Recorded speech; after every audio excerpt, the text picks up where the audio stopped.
The title of Kenpachi is reserved for the strongest Shinigami within the Soul Society. It is a rank that is inherited by each captain of the 11th Division. From the Bleach manga and all of the light novels, we are aware of at least 5 individuals who have held the title of Kenpachi. The first person who had held the title of Kenpachi was Unohana Yachiru. Then from the Spirits Are Forever With You light novel, we learn of Kenpachi Kuriyashiki, the 7th Kenpachi, and Soya Azashiro, the 8th Kenpachi. During the Turn Back the Pendulum arc, we are made aware of Kenpachi Kiganjo, the 10th Kenpachi, and the most recent holder of the Kenpachi title and the current captain of the 11th Division, Kenpachi Zaraki, who is the 11th Kenpachi. Within the Bleach databook Masked, it's revealed that there are only 11 holders of the name Kenpachi. In chapter 104, Hanataro had explained that the title of Kenpachi is given to the one who loves to fight. They are described as being an individual who has defeated more Shinigami than anyone else, and Kenpachi is one who is not going to fall no matter how many times that he is cut. There can only be one Kenpachi within any given generation, so in this video I want to dive into the backstory and history of the current holder of the Kenpachi title, Kenpachi Zaraki. Hopefully by the end of this video you'll know everything that there is to know about the history of Kenpachi, how he had acquired his Zanpakuto, as well as the significance of when he had first met Unohana when he was just a child. So without further delay, let's dive into my video explaining the history of Kenpachi Zaraki. We got really tired of the same old boring anime shirts, so we decided to launch Getsuga.com with the aim of creating designs inspired by our favorite anime and manga. We came up with designs that look cool and represent all of our favorite stories. Check out the latest Instinct collection, which features some amazing designs like this Frosted Heavens design inspired by Toshiro Hitsugaya, or this Instinct design inspired by Hollow Ichigo, and my personal favorite, which is the Heart design, which was inspired by Ukiura Shifa. Do not miss out, go to Getsuga.com and wear your favorite stories.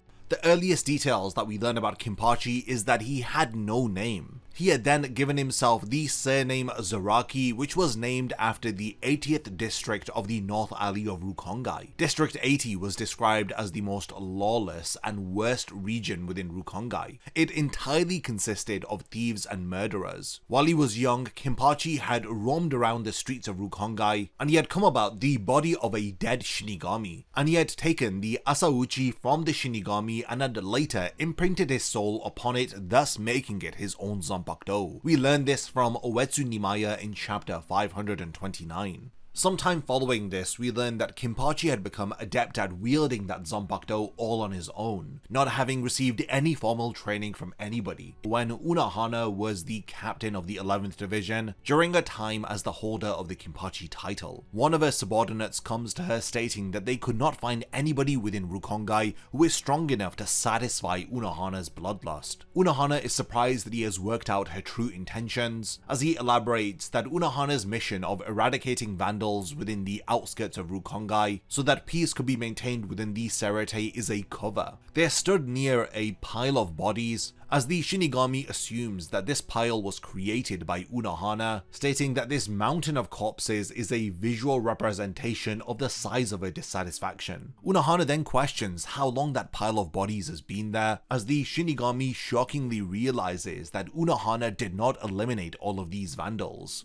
We then see Kenpachi as a young child wielding that Asauchi, standing on top of this pile of corpses. Unohana narrates that both of them were bored with the sword and with fighting, and it was because of that that they had wandered aimlessly looking for an opponent who was worthy of their blade. She describes that it was both of their Zanpakuto which had brought them to each other, as they had finally found a worthy adversary. Unohana describes the feeling to be blissful, as she had never expected to find a worthy opponent in a small child. Kenpachi was such a prodigy that he had fought on par with a captain ranking Unohana just when he was a boy. Unfortunately, Unohana would come to realize that Kenpachi would have subconsciously handcuffed himself following this battle against her. Unohana explains that Kenpachi is unconsciously restraining his power while he is in battle. When they had fought in the past, Unohana explains that during that fight they both had felt pleasure that they had never felt before. Kenpachi had learnt the joys of fighting on the edge. He must must have been ecstatic that everywhere he had looked he had fought against weak opponents and no enemy could have tested his skills. When he had finally fought against Unohana, he had found somebody who had rivaled his own strength. But this is the sin of Unohana. When she had fought against Kenpachi when he was just a boy, she admits that she was weaker than him. Without knowing it, Kenpachi had become fearful, because this was the first person that he had ever met that he could truly call a rival or an enemy. At the same time, he had realized that if he kills Unohana, that he will never be able to experience the same level of joy in battle again. So for this reason, he had unconsciously suppressed and sealed away his power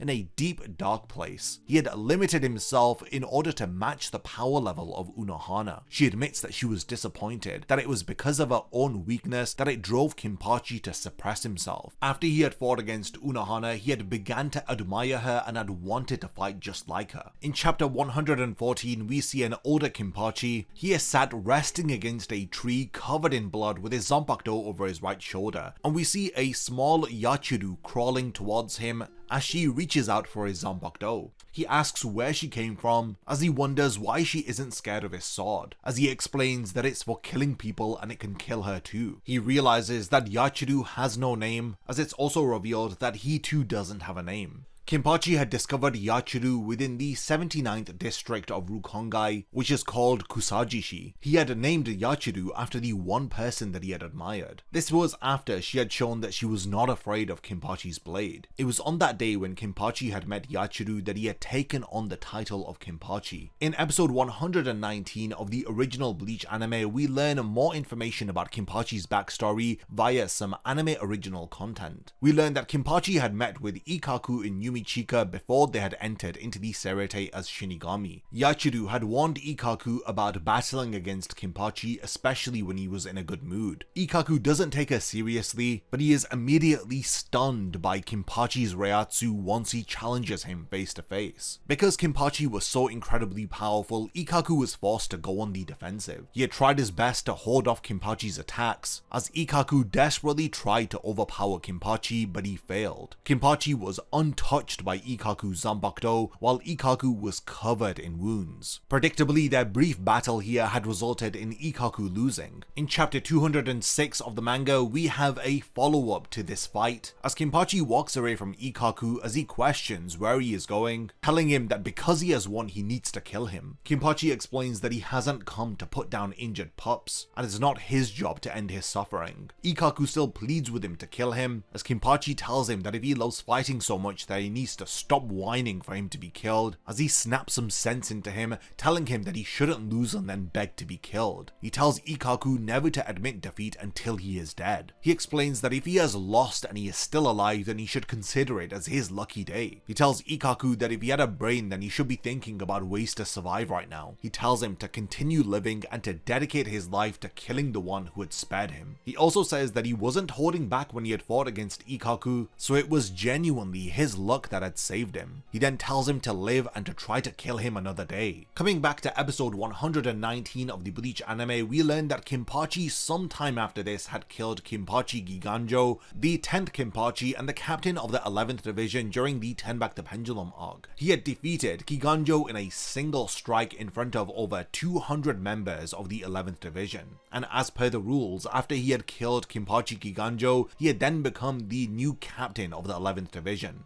This information is also confirmed during the second Bleach data book called Masked. In episode 119 of the anime, we get another anime exclusive scene, and this is the following day where Kenpachi addresses the 11th division for the first time. He was greeted by Yumichika and Ikkaku, who had already become Shinigami and were members of the 11th division. Ikkaku had come back as he reveals that his dream is to fight and to die as Kenpachi's subordinate. Sometime after this, Ikkaku and Yumichika were present during the 11th division's fight against a caterpillar-like hollow. When the 11th division had lost, Ikkaku turned up to fight it, but was stopped by Kenpachi. Kenpachi decides to kill the hollow himself. Following this, more hollows had appeared, prompting Ikkaku and Yumichika to join him in the fight. Kenpachi wasn't too pleased with them helping him, but he realized that the two of them have similar fighting traits to his own, so ever since then he hasn't minded them fighting by his side. and it was supposedly following this that Kenpachi had allowed them to participate in his battles. Now, the final detail about Kenpachi's backstory before his first appearance in the manga is that in chapter 520, it's revealed that shortly after Kenpachi had joined the Gotei 13, he was forced by head captain Yamamoto to learn kendo. This was because he had no formal training in swordsmanship. Because he had killed Kenpachi Giganjo, he had bypassed all of the necessary training and education required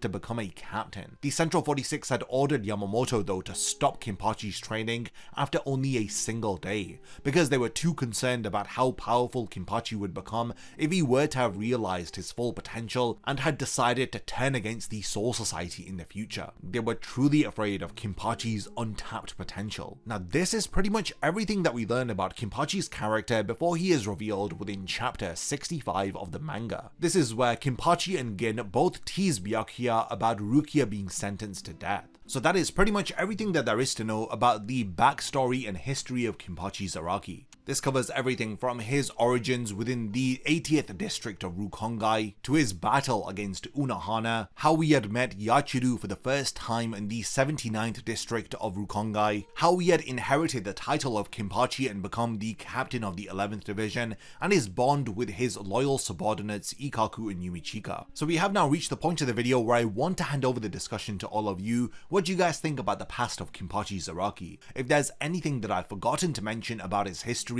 then let me know by continuing the discussion in the comments. And lastly, thank you for making it to the end of this video, and I cannot wait to see you in my next Bleach Explained video.